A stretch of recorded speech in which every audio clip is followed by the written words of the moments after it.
Hello, this is the RPG Pundit, the final boss at Internet Shitlords. And today, first of all, you can see here we've got Lion and Dragon, the first major historical authentic RPG that I've come up with, platinum best-selling. It is now, I guess you could say, the classic game for medieval authentic roleplay, because there are now other options like Baptism of Fire, but that's the original one. And you can get that at Drive-Thru. You can get all these at Drive-Thru. Star Adventurer, which is my small and inexpensive pure rules of space opera RPG. So it's a space opera OSR game. It's very simple. It's got like 35 pages, I think. Very cheap. And it's also available on Drive-Thru. And incidentally, if you liked Star Adventure, if you already have Star Adventure and you like it, I've got some good news for you, which is I'm doing another sci-fi RPG now that is not just rules, it's a setting. And it's going to be called Sons of Heaven. And it'll be coming out as a book sometime in the next year, I think. It's coming along very quickly. I'm quite happy about that. And finally, the Gonzo Fantasy Companion. If you like combining the two, let's say science and fantasy, right? If you want to add a bit of Gonzo kind of weird fantasy or science fantasy to your RPGs, this is filled with generators, systems of tables, character or creature creators, and lots of other already pre-made examples of things like items and equipment and monsters and all of that you can use in your games. All right. So check those out and all my other products. If you expand the description of the video, you'll be able to see links to everything that I do, and be sure to check them out. The Red Room store, I have the Pundit Files there. The current issue of the Pundit Files, if I'm not mistaken, is called 50 Random Maniacs, and it's a collection of 50 NPC profiles from the World of the Last Sun campaign, which is what the Gonzo Fantasy Companion is derived from. And so if you're looking for like really weird characters to introduce to your campaign, you can check out that book. If not, there's tons of other stuff in the Pundit Files. There are 39 issues already, and you're going to find something that you can use, whether it's medieval authentic or historical or science fiction, or even like the Invisible College stuff, and all sorts of things. And any single issue that you can only get at the Red Room store, the Pundit Files cost $3.50, okay? So if you've got $3.50, you can get an issue of the Pundit Files. Now, on to the news. And this is news about something you probably haven't even thought about for quite some time. But I figured that it should be commemorated because of this news. It's recent news now that has come out.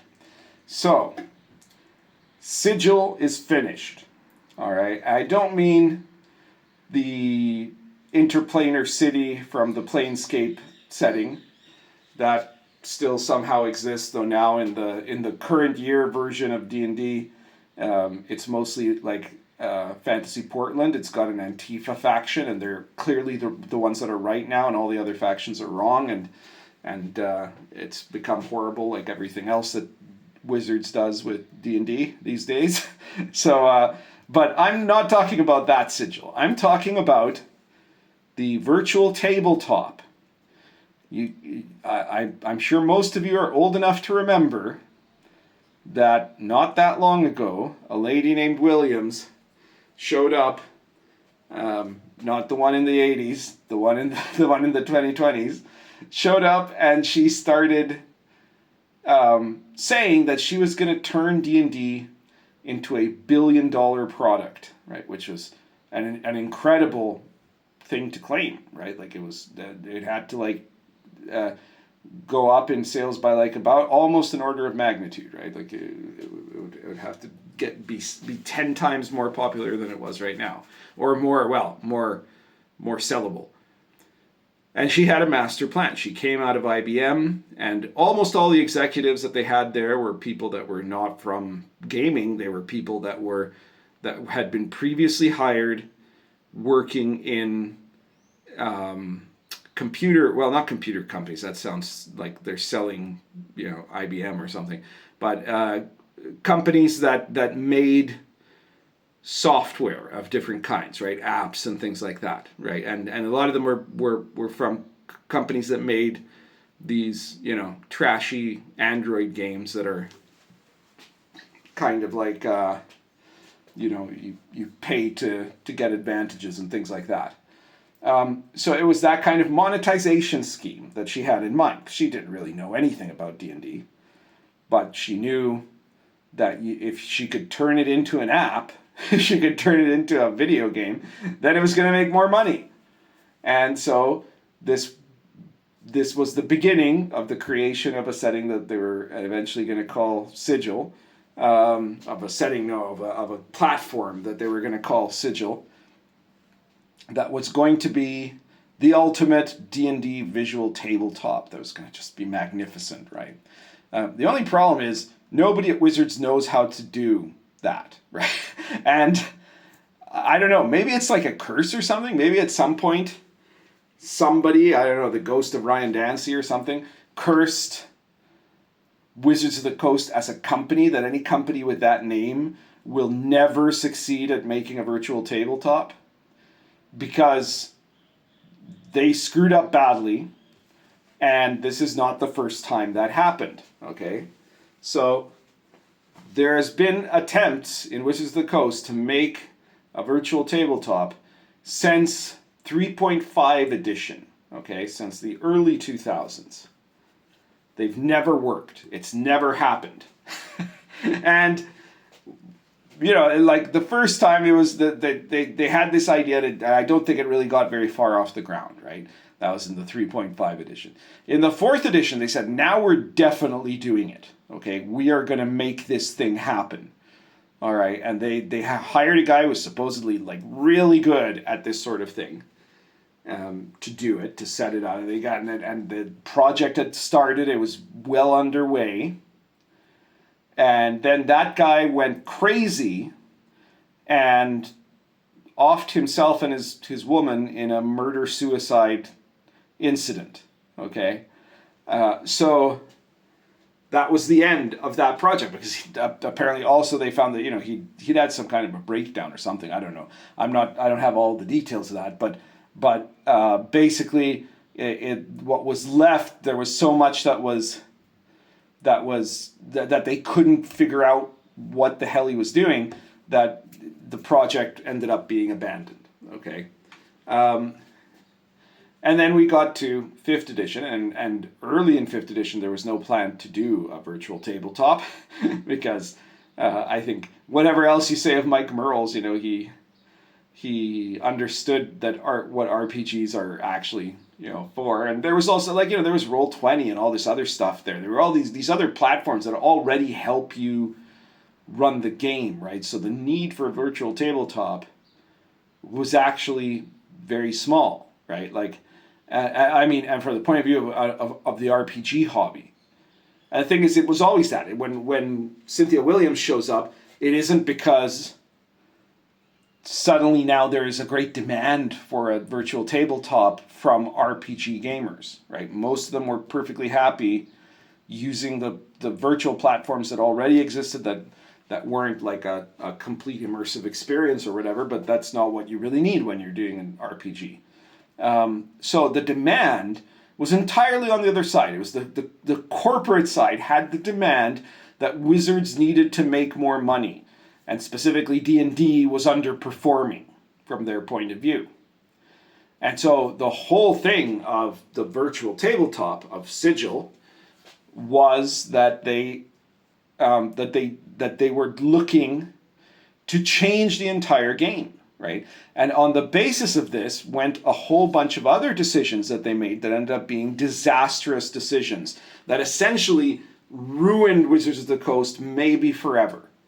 Okay, because when they decided they had to do the virtual tabletop, they realized that the biggest challenge they would have would be the early stages of adoption, which would be, from their point of view, would be potentially thwarted by, sorry, I'm having scarf issues here, that would be potentially thwarted by an establishment of RPG players, of D&D players, that don't feel like they really need this, right? And that feel that they are being adequately given what they want by the books, right? By the traditional form of D&D. And so they had to get rid of that traditional form. That was step one, right? And so this leads to Wizards cutting its book distribution deal from a major distributor, replacing it with like a couple of minor ones, that they were still getting some stuff out into like the big box bookstores. But that essentially killed book sales for them, right? Like dead tree book sales. Second, they were also wanting to have a monopoly over the system. Now, if you know the history of D&D, Wizards of the Coast D&D, when very shortly after Wizards acquired the rights to Dungeons and Dragons from the bankrupt TSR, one person that was working with the company at that time for that acquisition, a guy named Ryan Dancy, he ended up making a radical decision, which, you know, the other guys that were involved were all in agreement of this, that they wanted to make sure that Dungeons and Dragons, because it had almost died, right? Like D&D, when TSR went bankrupt, if there had been if nobody had purchased it, right, or it had been purchased by someone that was not going to actually be able to utilize it in the right way, that could have been the end of the whole thing, right, of D&D. So in order to make sure you could preserve that, they created an open gaming license, which had changed around, because in the 1990s, you had a lot of people were wanting to make stuff for D&D. TSR, which back in the day, if you guys were not around in the TSR days, TSR stood for They Sue Regularly, right? Which is that if you tried to sell a book that was based on D&D rules in some way or another, they would try to sue you. They even tried to sue some products that really weren't like D&D at all, but that they were worried would cut into D&D's profits. Most notably, Gary Gygax himself, right? He faced litigation from TSR after he was no longer in TSR from one of his games that was not very similar in any way to D&D, but that they thought, well, you know, because of his name recognition, we need to claim that somehow this is interfering on our rights, you know. So there was, you know, third-party product was very difficult to get out. Some big companies did occasionally do stuff that was like that, but it wasn't very common.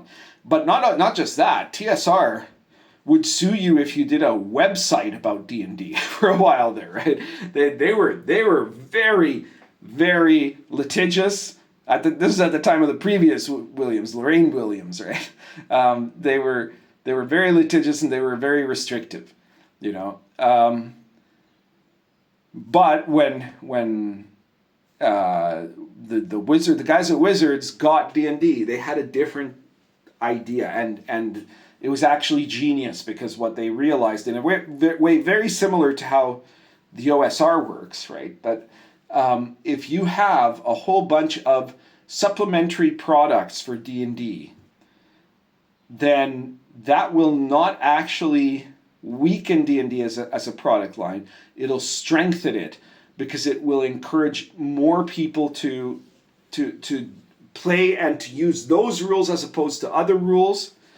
And it will, if you've still got the main book, if you've got the main game, then that compatibility benefits you in various ways. And that was correct, right? So that was what was called the Open Gaming License, which was meant to be absolutely irreversible, like you couldn't get rid of it.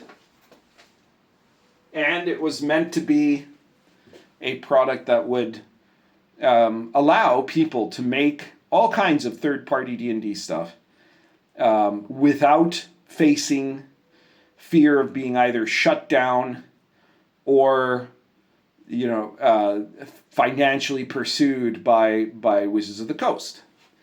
And that promise was kept right up to the run-ins after when they started creating the new virtual tabletop, Sigil, right? The last thing they wanted was people playing with books that weren't even theirs, right? They could get rid of their own, of the availability of their own books, but they couldn't get rid of other people's books unless they did something about it. And what they decided to do is that they were going to change the OGL.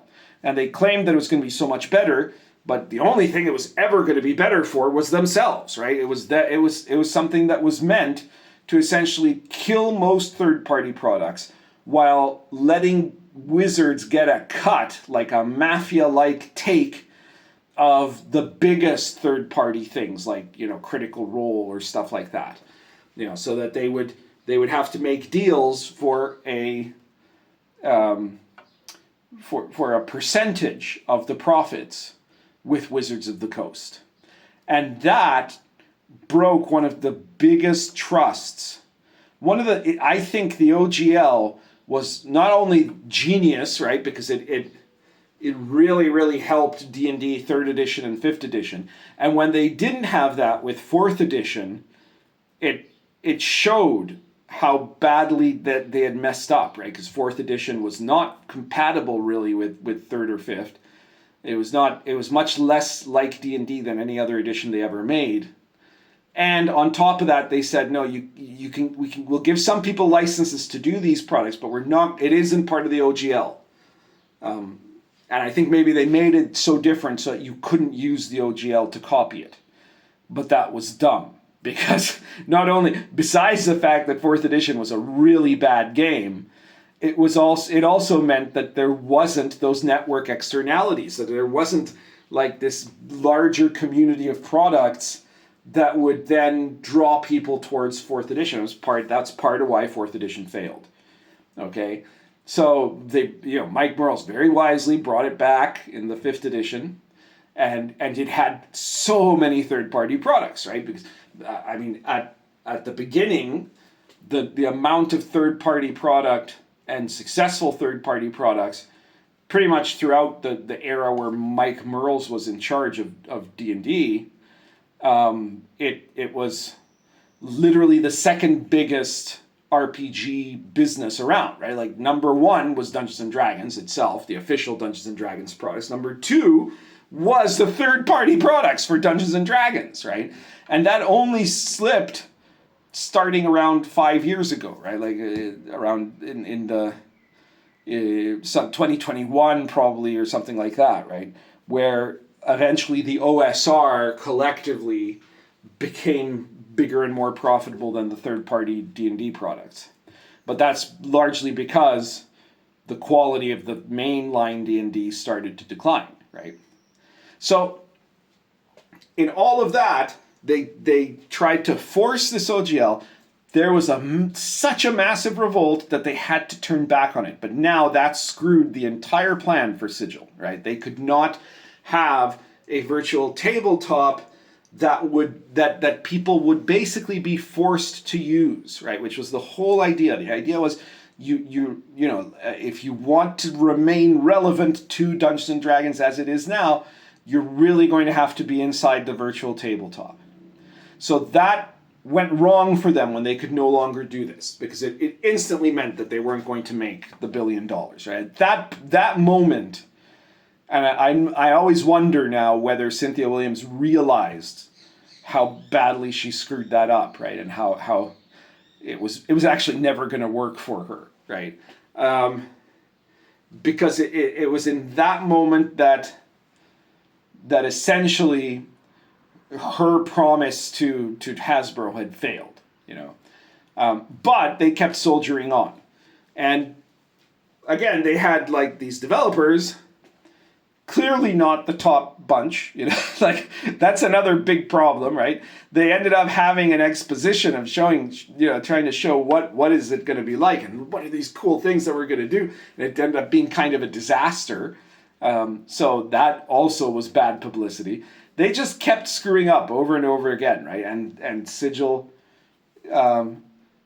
it became evident at a certain point that it was never going to be out on time. And that also screwed up the 2024 edition, right? Which was terrible by itself, right? So it had all kinds of its, like, it doesn't, if there had never been a virtual tabletop, but they'd still done this version of the 2024 edition rules, it would still have been a complete and total clusterfuck of a disaster, right?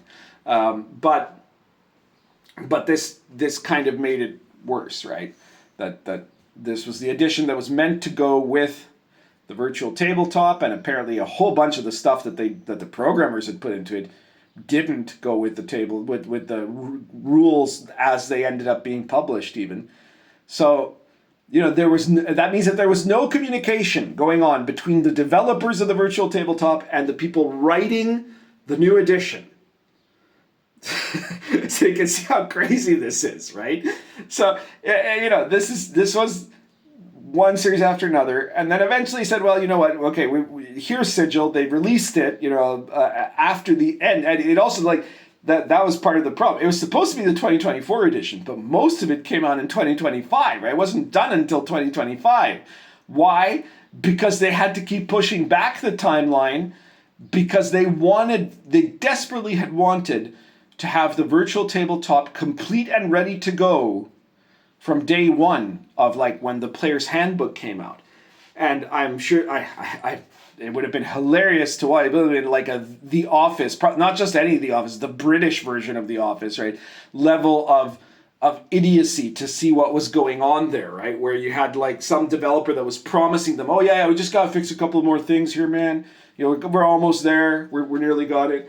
Yeah, and these people going nuts go, okay, let's push it back another month, right? Let's move everything forward, you know, because we got to get, and then finally they say, well, no, okay, this is a hard set. We're releasing the player's handbook on this date. Yes or no, you know, yes or no. You go, oh yeah, I try, man.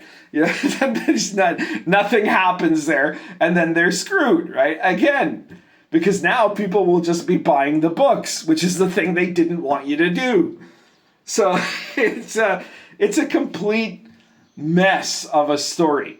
And basically, I think before the last of the 2024 edition books came out, it didn't really matter at that point anyways, because they realized already the 2024 edition was going to be a failure.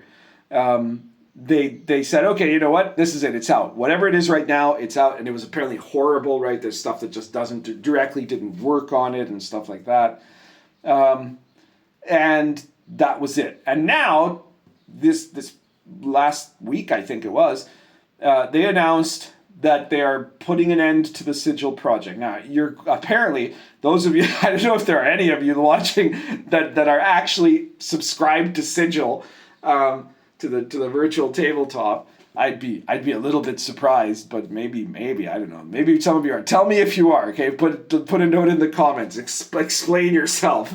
Okay, but the good news for you, if you are, is that apparently you're still good until October of 2026. Right, so there's like basically an entire year left where it'll be running, but they'll have no new updates, no changes. Nothing is going to improve in it, because they've just given up completely, right? It was already a long time, it was it was months ago that they fired 90% of the people working on it, right? So it was obvious that nothing else was going to happen there, right? But, you know, now it's definite, you know, and this is basically the death of the dream of Cynthia Williams, right? Dungeons & Dragons at least this time, is not going to be a $1 billion project. And in fact, in this idiotic ambition, right, and hiring the wrong people, right? I'm not even talking about the DEI hires of the writers, because that's terrible too, but it's a completely different subject.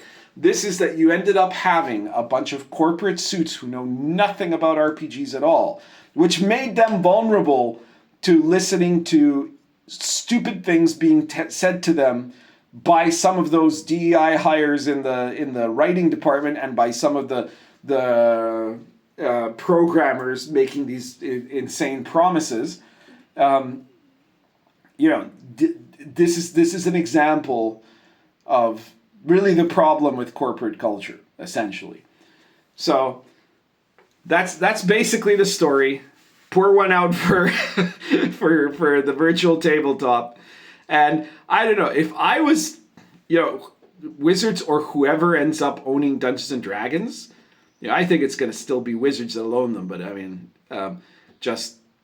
whenever, even if 100 years from now, there's still a Dungeons and Dragons, whoever owns it, just don't do a virtual tabletop. Don't do it yourself. Go get someone else to do it, right?